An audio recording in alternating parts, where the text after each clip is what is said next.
স্বাধীনতার পর যুদ্ধবিধ্বস্ত বাংলাদেশের মাথাপিছু আয়, রপ্তানি ও প্রবাসী আয় সবকিছুই ছিল তলানিতে। বিজয়ের 53 বছরে শক্তিশালী অর্থনৈতিক যাত্রার পথে অনেক দূর এগিয়ে গেলেও এর সুফল পায়নি সাধারণ মানুষ। 71-এ অর্থনৈতিক বৈষম্যের বিরুদ্ধে যে যুদ্ধ শুরু হয়েছিল, 24-এ এসেও বৈষম্যের বিরুদ্ধে আবারও লড়াই। বিশ্লেষকরা বলছেন, দুর্নীতি রোধ ও মানব সম্পদের উন্নয়নেই মিলবে অর্থনৈতিক মুক্তি। 1971 ধর্ম বর্ণ নির্বিশেষে পাকিস্তানি হানাদার বাহিনীর বিরুদ্ধে জীবন বাজির লড়াই শুধুই স্বাধীন একটি ভূখণ্ডের জন্য নয়। এ লড়াই অর্থনৈতিক, রাজনৈতিক, সামাজিক, জাতিগত বৈষম্য আর বঞ্চনার বিরুদ্ধে। ধ্বংসস্তূপ থেকে যাত্রা শুরু করা বাংলাদেশ আজ বিশ্বের 35তম অর্থনীতির দেশ। দীর্ঘ এই যাত্রায় বেড়েছে অর্থনীতির আকার, মানুষের আয়, জিডিপি প্রবৃদ্ধি ও রপ্তানির বাজার। উন্নয়নের গালগল্পে পদ্মা সেতু, মেট্রো রেল, রূপপুর সহ বড় বড় প্রকল্পকে সামনে আনা হলেও অনিয়ম, দুর্নীতির কারণে স্বস্তি মেলেনি সাধারণের। ব্যাংকের থেকে 30,000 কোটি টাকা লোন নিচ্ছে, কেউ 20,000 কোটি টাকা লোন নিচ্ছে, কিন্তু আমার মতন একজন লোক যদি আমি 50,000 টাকার জন্য যাই, আমার পায়ের স্যান্ডেল দরজা খাওয়াইব, আমি পাবো না। 2024-এর জুলাই মাস, স্বাধীনতার 53 বছর পর শোষণ আর বৈষম্যের বিরুদ্ধে আবারও মাঠে নামতে হয় ছাত্র জনতাকে। দীর্ঘ 15 বছরের স্বৈর শাসনের অবসান হলে অভ্যুদয় ঘটে এক নতুন বাংলাদেশের। ফাইন্যান্সিয়াল ইনস্টিটিউশনস এবং পলিটিক্যাল ইনস্টিটিউশনগুলোতে যদি আমরা ডেমোক্রেটাইজ করতে পারি এবং আমরা যদি এনশিওর করতে পারি যে আমাদের গভর্নেন্স সিস্টেমটা গুড গভর্নেন্স যদি এনশিওর করতে পারি, তাইলে বেসিক্যালি হয়তো বা আমরা আমাদের প্রত্যাশিত এক নতুন বাংলাদেশ দেখতে পাবো। অর্থনীতির শ্বেতপত্র কমিটি বলছে, চোরতন্ত্রের প্রভাবে উন্নয়ন বাজেটের 40% অর্থই লোপাট হয়েছে। বিগত 15 বছরে $234 বিলিয়ন পাচার হয়েছে। 2 কোটি লোক দারিদ্র্য ঝুঁকিতে পড়ে গেছে। বিশ্লেষকরা বলছেন, বৈষম্য কমিয়ে আগামীর অর্থনীতিকে টেকসই করার জন্য প্রয়োজন অনুকূল রাজনৈতিক পরিবেশ। যেই হারে দারিদ্র্য কমেছে, তার চেয়ে বৈষম্য আবার প্যারালালি কিন্তু বেড়েছে। সুতরাং আমরা যদি বৈষম্যহীন অর্থনীতি দেখতে চাই, তাহলে আমাদের যে বটম 5% বা বটম 10% তাদেরকে আমাদেরকে এগিয়ে নিয়ে যেতে হবে। মহান মুক্তিযুদ্ধের চেতনা, জুলাই বিপ্লবের অঙ্গীকার ও নতুন প্রজন্মের হাত ধরে আগামীর বাংলাদেশ হবে অর্থনৈতিক বৈষম্য মুক্তির প্রত্যাশা বিশ্লেষকদের। তৌহিদ রানা, ইন্ডিপেন্ডেন্ট নিউজ, ঢাকা। বিজয় দিবসের ছুটিতে মুখরিত হয়ে উঠেছে দেশের পর্যটন কেন্দ্রগুলো। ভ্রমণ পিপাসুদের সবচেয়ে জনপ্রিয় গন্তব্য কক্সবাজারে নেমেছে পর্যটকদের ঢল। হোটেল মোটেলের প্রায় 80% কক্ষ বুকিং হয়ে গেছে। বাড়তি ভিড়ের কারণে অনাকাঙ্ক্ষিত ঘটনা এড়াতে নেওয়া হয়েছে বাড়তি সতর্কতাও। বছর শেষ হতে আর মাত্র কয়েকটা দিন বাকি। পরীক্ষা শেষে শিক্ষা প্রতিষ্ঠানগুলোতে চলছে ছুটি। পরিবার নিয়ে তাই অনেকেই বেড়াতে আসছেন কক্সবাজারের সমুদ্র সৈকতে। সারা বছরেই কক্সবাজারের কম বেশি পর্যটক আনাগোনা থাকলেও বিশেষ দিবস ঘিরে ভিড় বাড়ে কয়েকগুণ। দেশের বিভিন্ন প্রান্ত থেকে আসা নানা বয়সী মানুষ সাগরের সৈকতে এসে একঘেয়ে জীবনের ক্লান্তি কাটিয়ে খুঁজে নেন স্বস্তির পরশ। আর সাগরটা দেখার পরে যত মন খারাপ আছে অটোমেটিক ভালো লাগে। যত কিছু পপুলার আছে সবই আমরা দেখতে চাই, ঘুরতে চাই, উপভোগ করতে চাই। জীবনযাপনের পরে এখানে আসা, আর আসলে সমুদ্র দেখার পর সব ক্লান্তি চলে গিয়েছে।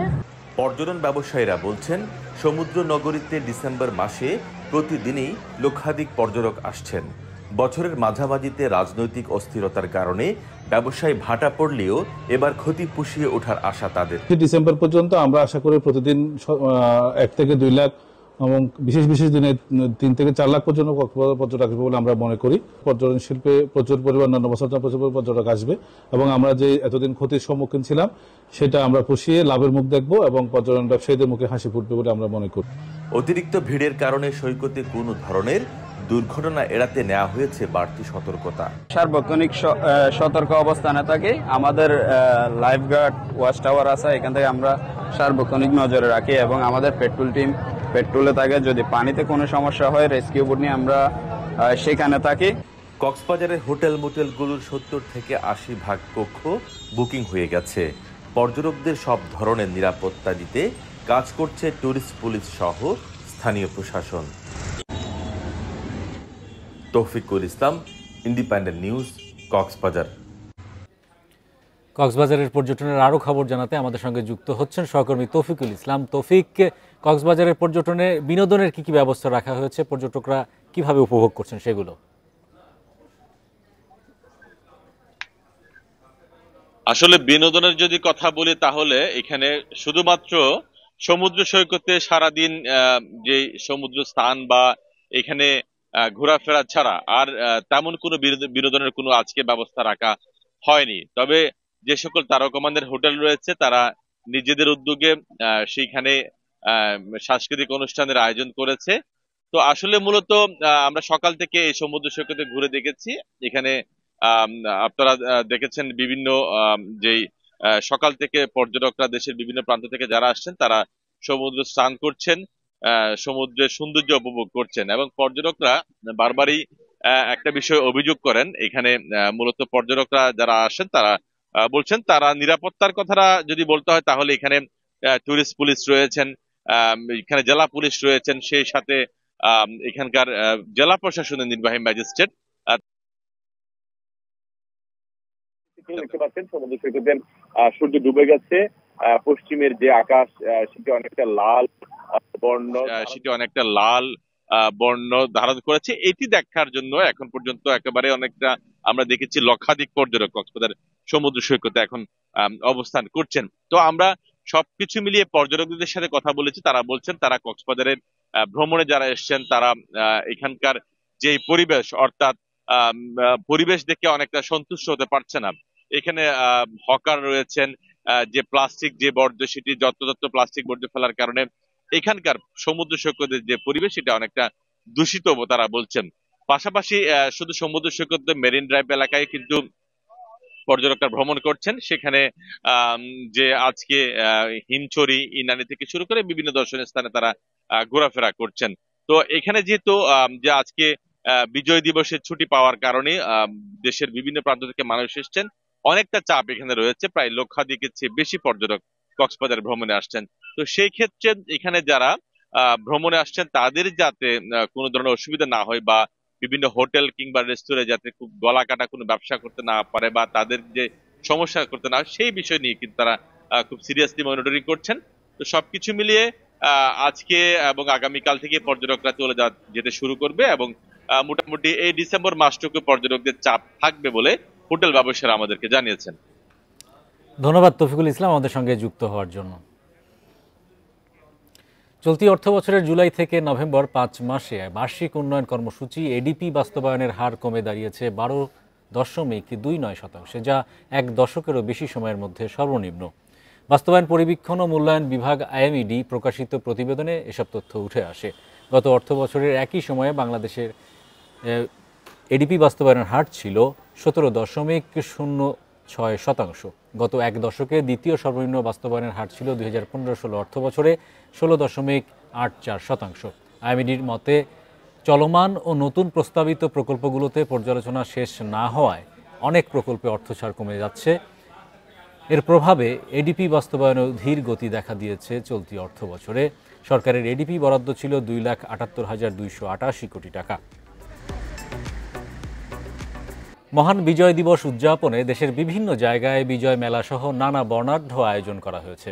মেলায় স্থান পেয়েছে দেশীয় সব পণ্য, এছাড়া বীর মুক্তিযোদ্ধাদের সংবর্ধনা, কুচকাওয়াজ, ডিসপ্লে সহ নানা কর্মসূচি রয়েছে। এসব কর্মসূচিতে ভিড় করছেন নানা বয়সী মানুষ। চট্টগ্রামের কাজিরদেউরির পুরাতন শিশু পার্ক মাঠে বিজয় মেলা আয়োজন হয়। শিশু কিশোরদের খেলনা, নাগরদোলা, চলচ্চিত্র প্রদর্শনী সহ নানা আয়োজনে খুশি মানুষ। রাজশাহী শিল্পকলা একাডেমি মাঠে বিজয় মেলায় স্থান পেয়েছে 32টি স্টল, যেখানে রয়েছে কুটির শিল্প, হস্তশিল্প ও কারুশিল্পের নানা পণ্য। ক্রেতাদের আকর্ষণ করছে রাজশাহী সিল্ক সহ নকশি কাঁথা। তৃণমূল পর্যায়ে যে নারীরা কাজ করে তাদের দিয়ে তৈরিকৃত পোশাক তৈরি করে আমরা বিক্রি করছি। এখানে অনেক চমৎকার, মেয়েদের নিজস্ব উদ্যোগে এগুলো তৈরি করেছে, নিজেরাই তৈরি করা। খাবারগুলো সব হোমমেড, তারা নিজেরা হাতে তৈরি করা। বরিশালে বিজয় মেলায় ৮০টি স্টলে প্রদর্শিত হচ্ছে চারুকারু ও স্থানীয়দের উৎপাদিত বিভিন্ন পণ্য। নাটোরে রানী ভবানী রাজবাড়ি চত্বরে মেলা আয়োজন করে জেলা প্রশাসন। সেখানে ২০টি স্টলে নানা পণ্যের পাশাপাশি স্বেচ্ছায় রক্তদান কর্মসূচিও আয়োজন করা হয়। চুয়াডাঙ্গা সরকারি কলেজের সামনে মুক্ত মঞ্চে চলছে বিজয় মেলা। সেখানে স্থানীয় উদ্যোক্তাদের তৈরি বাঙালি কৃষ্টি, ঐতিহ্য, শীতের পিঠাপুলি, পাটজাত সামগ্রী অগ্রাধিকার পেয়েছে। চুয়াডাঙ্গা জেলার যতগুলো উদ্যোক্তা আছে তারা যে কার্যক্রম করে নিজস্ব উৎপাদন করে সে প্রোডাকশন এই মেলায় আমরা উপস্থাপন করেছি। এছাড়া লক্ষ্মীপুরে বিজয় মেলায় দেশীয় সহ নানা পণ্যের পসরা সাজিয়েছেন উদ্যোক্তারা। তাপস সরকার, ইন্ডিপেন্ডেন্ট নিউজ। ব্যাংকের চাকরিতে প্রবেশের বয়সের সর্বোচ্চ সীমা ৩২ বছর নির্ধারণের নির্দেশ দিয়েছে বাংলাদেশ ব্যাংক। ফলে এখন থেকে সরকারি চাকরির মতো ব্যাংকের চাকরিতেও ৩২ বছর বয়স পর্যন্ত যোগদান করা যাবে। রোববার এক প্রজ্ঞাপনে কেন্দ্রীয় ব্যাংক এই নির্দেশনা দেয়। রাষ্ট্রায়ত্ত ব্যাংকের পর এবার বেসরকারি ব্যাংকেও এ বয়সসীমা নির্ধারণ করা হলো। গত ১৮ নভেম্বর সরকারি স্বায়ত্তশাসিত, আধা স্বায়ত্তশাসিত সংস্থাগুলোতে সরাসরি নিয়োগের ক্ষেত্রে সর্বোচ্চ বয়সসীমা ৩০ বছরের পরিবর্তে ৩২ বছর নির্ধারণ করে অধ্যাদেশ জারি করা হয়। এই অধ্যাদেশের সঙ্গে সামঞ্জস্য রেখে ব্যাংকে সরাসরি নিয়োগের ক্ষেত্রে সর্বোচ্চ বয়সসীমা ৩২ বছর নির্ধারণ করার জন্য নির্দেশনা দেওয়া হয়। মহান বিজয় দিবস উপলক্ষে বেনাপোল পেট্রাপোল বন্দর দিয়ে দুই দেশের মধ্যে আমদানি রপ্তানি বাণিজ্য বন্ধ রয়েছে। তবে স্বাভাবিক রয়েছে দুই দেশের পাসপোর্টধারী যাত্রীদের যাতায়াত। বেনাপোল চেকপোস্ট পুলিশ ইমিগ্রেশনের ভারপ্রাপ্ত কর্মকর্তা ইমতিয়াজ আহসানুল কাদের ভূঁইয়া জানান, বাংলাদেশের বিজয় দিবস উপলক্ষে সরকারি ছুটি থাকায় পণ্য আমদানি রপ্তানি বন্ধ রয়েছে। মঙ্গলবার সকাল থেকে আবার স্বাভাবিকভাবেই আমদানি রপ্তানি কার্যক্রম শুরু হবে বলে জানান তিনি।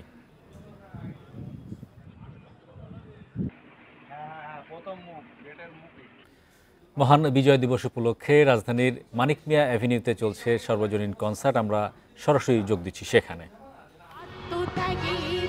বাংলাদেশ প্রাণীর বিনিময়ে বাংলাদেশ সবার আগে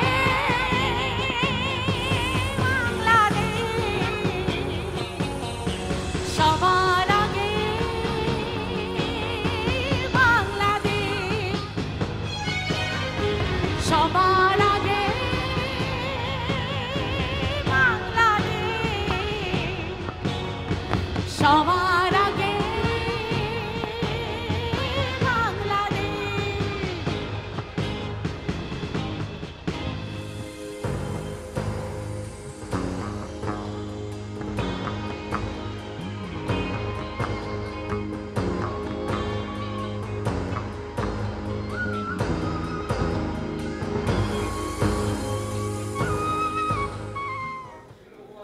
রাজধানীর মানিক মিয়া অ্যাভিনিউতে চলছে বিজয় দিবসের কনসার্ট।